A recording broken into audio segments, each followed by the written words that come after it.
Played a better model and always been the Rapid. However, being a car with stellar performance, it had got quite old in the tooth.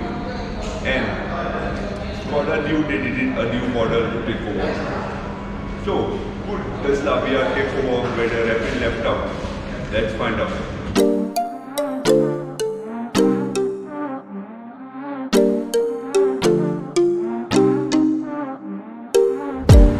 Just to recap, you guys are tuned into Prime Media Reviews. This is Achilles here with a walk-around video of the Skoda Slavia. Talking about variants, you get the Slavia in three variants: Active, Ambition and Style. The car I've seen here is the Ambition version, which is a mid version of the Slavia lineup.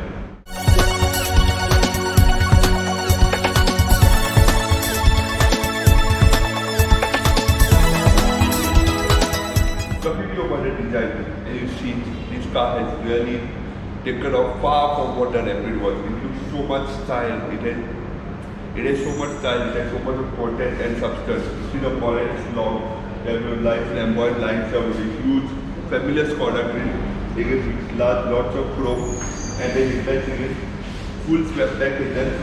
Because this is the Ambition, it's got halogen headlights.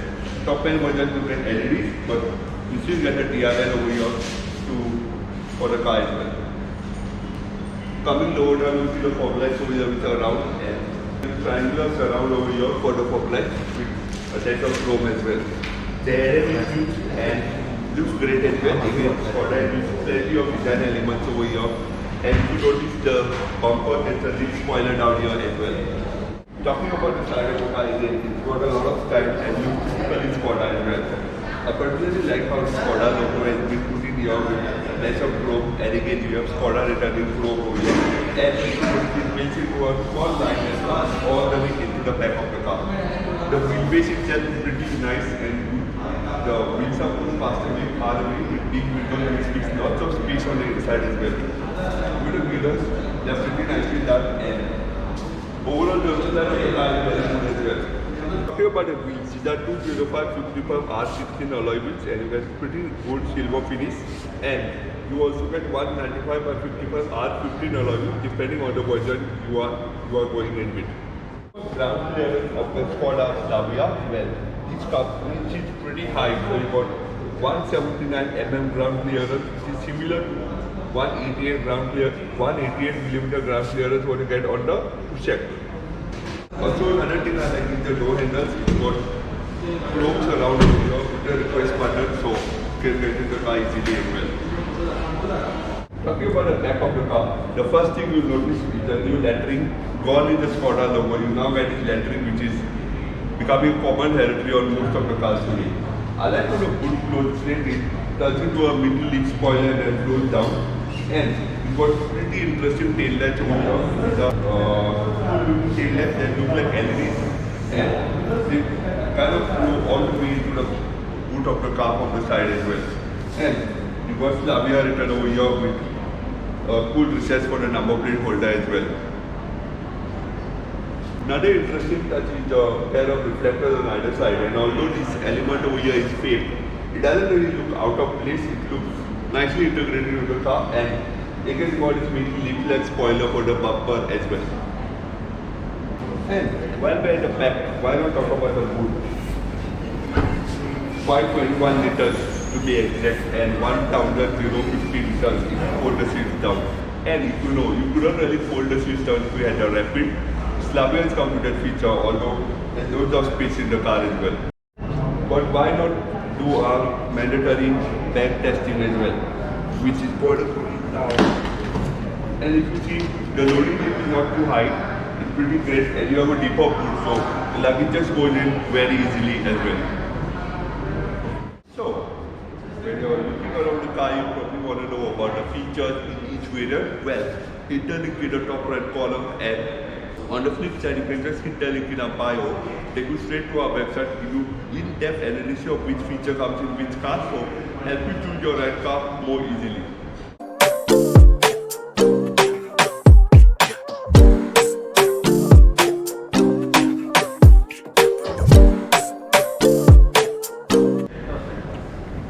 So, talking to you about the interior of the Skoda Slavia. It's a wonderful place to be in, and you have a nice color layout as well. So you've got black on beige with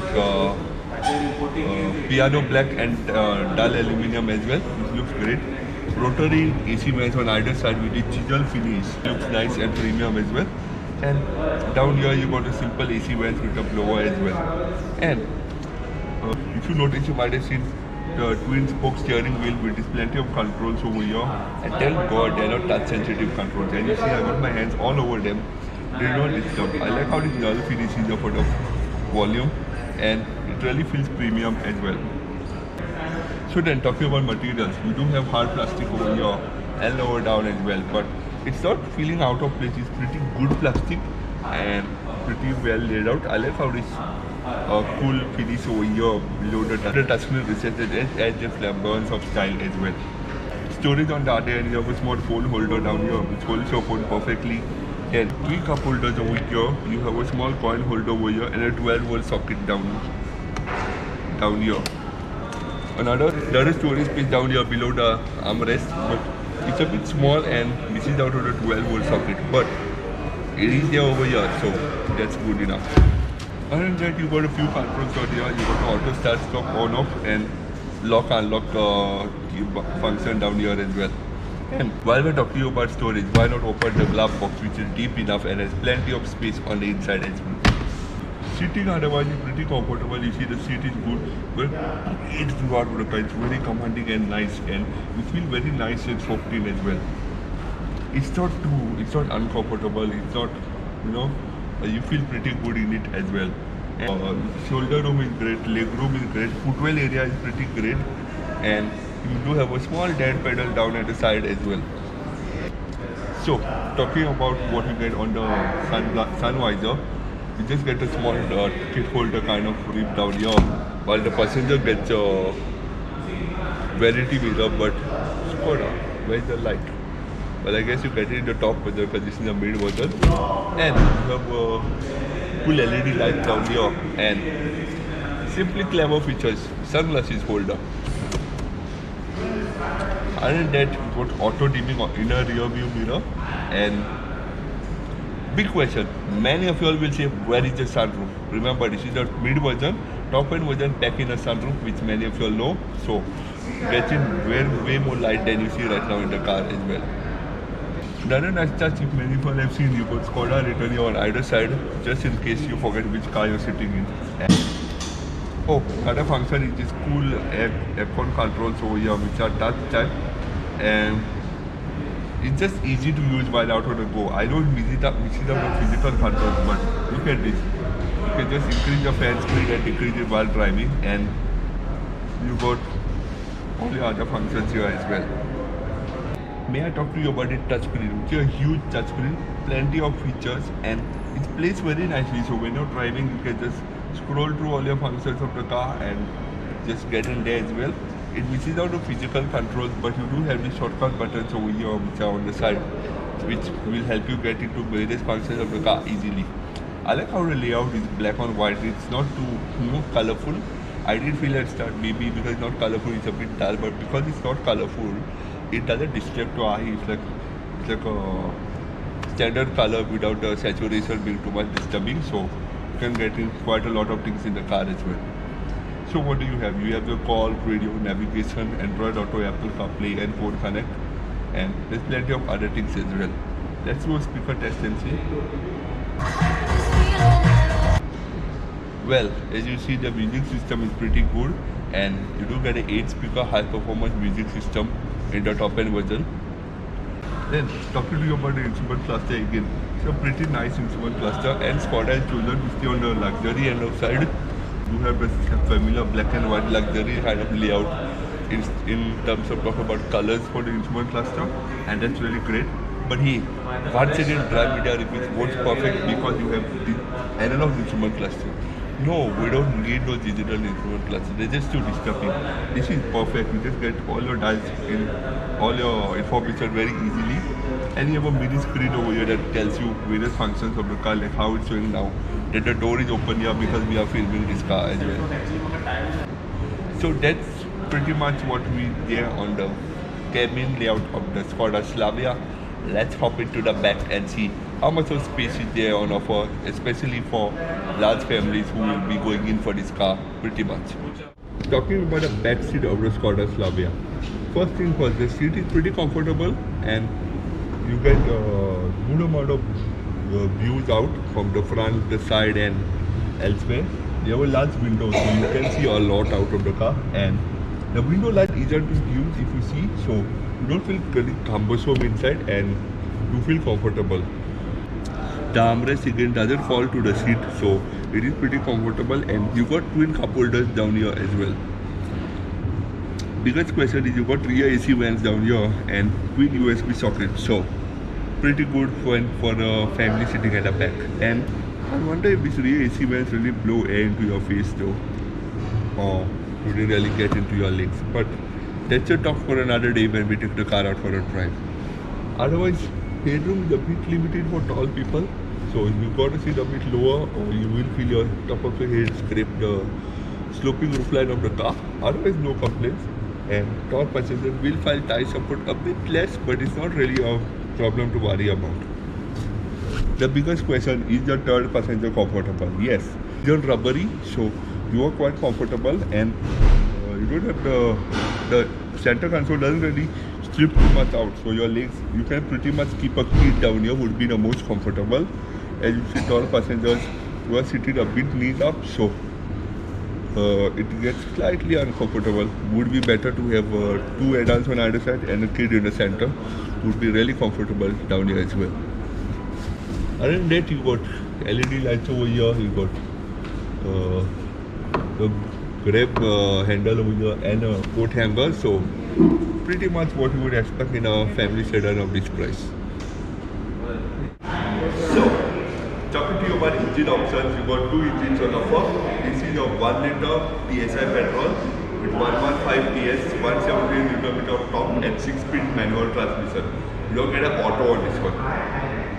However, you do get another version which is a 1.5 PSI petrol. That comes with 150 PS, 250 Nm of torque, 6-speed manual, and you get a 7-speed ESG as well. And if you want to know more about the engine or the specs or other things about the car, hit the link again in the top left corner down here, and it will take you straight to our website to do in-depth specs update of the car, or hit the link. Alternatively, please hit the link in the bio, take you straight to our website to get host of features about the car as well. So, how good is the Slavia / for a rapid replacement? Well, let's put it this way. Skoda used all the learnings from the Kushek, dumped it into the Slavia, and that, if you see, has made the car perfect. Got great interiors, good quality. I wouldn't say the quality is really the best, but it is pretty good. You know, it's quite getting much better, very Skoda-like, and even the space on the inside, outside, pretty good. But what a family buyer would look for in this segment. And even on the outside, the car is great. It looks interesting and it just stands out on the road. It's like that one exciting Skoda sedan. At the time when we have the onslaught of SUVs, the Slavia is a far less desperate model we needed to save the sedan segment, and it does just that. This goes to show how much of R&D has Skoda put into the Slavia, and with the India 2.0 plan putting Skoda in the front seat, Skoda is really used this model to really do everything exciting and great as well. And with all these features, this car is really up there to take the fight with the Honda City and the Hyundai Verna, which are right now the kings of the mid-size sedan segment, and that just makes it great as well.